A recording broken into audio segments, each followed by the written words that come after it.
Oi, gente! Nós vamos retomar a nossa aula e lembrando que nós paramos nas espécies de interpretação quanto ao resultado.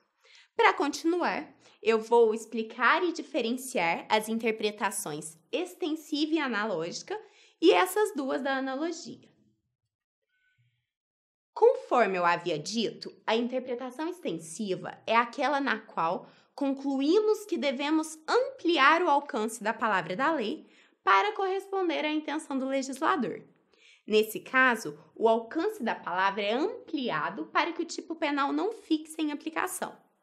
Por exemplo, no caso do artigo 176 do Código Penal, pune-se a conduta de quem tomar refeição em restaurante sem dispor de recursos para efetuar o pagamento.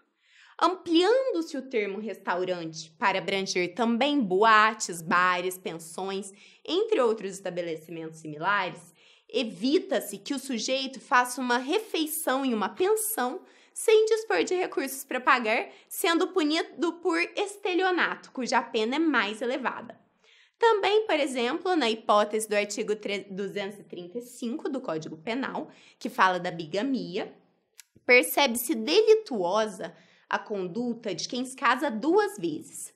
Contudo, valendo-se da interpretação extensiva por uma questão lógica, deve-se punir também aquele que se casa várias vezes, que é a poligamia. Por quê? Por uma questão de justiça. No primeiro exemplo, a interpretação extensiva pode beneficiar o réu. No segundo, prejudicá-lo, mas isso é indiferente, porque a tarefa do intérprete é conferir a aplicação lógica ao sistema normativo, evitando-se contradições e injustiças. Já na interpretação analógica, o significado do que se busca é extraído do próprio dispositivo, porque existe uma norma para ser aplicada no caso concreto. No entanto, são levadas em consideração expressões genéricas e abertas utilizadas pelo legislador. Por exemplo, um exemplo de caso da interpretação analógica está configurado no disposto no artigo 121, parágrafo 2º, inciso 3 do Código Penal, que diz: qualifica-se o homicídio quando o agente cometer o crime com emprego de veneno, fogo, asfixia, tortura ou outro meio insidioso ou cruel, ou de que possa resultar perigo comum. Verifica-se, pois, que, dadas as amostras pelo tipo, permite-se que o intérprete vá buscar outros meios similares aos primeiros, igualmente configuradores de insídia, crueldade ou perigo comum.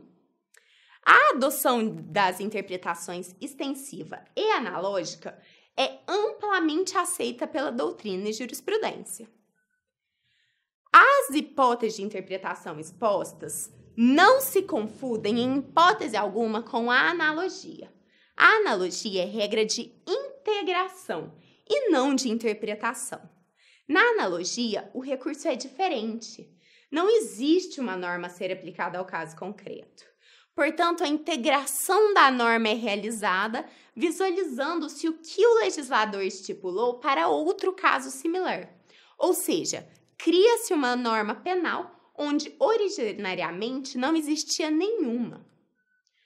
Gente, o emprego da analogia não se faz por acaso ou por puro arbítrio do intérprete. Há significado e lógica na utilização da analogia para o preenchimento das lacunas no ordenamento jurídico. Cuida-se de uma relação qualitativa entre um fato e outro. No entanto, enquanto nos outros campos do direito a analogia é perfeitamente aplicável, no cenário do direito penal, ela precisa ser cuidadosamente avaliada, sob pena de ferir o tão famoso princípio constitucional da legalidade, que é: não há crime sem lei anterior que o defina e nem pena sem prévia cominação legal. Assim sendo, não se admite analogia in malum partem, isto é, para prejudicar o réu. Por outro lado, e somente em caráter excepcional, a analogia in bona partem, para beneficiar o réu, deve ser utilizada a favor da defesa. Mas nós vamos parar por aqui e eu vou explicar a analogia, a aplicação da analogia para prejudicar e para beneficiar o réu na próxima aula. Até mais, pessoal!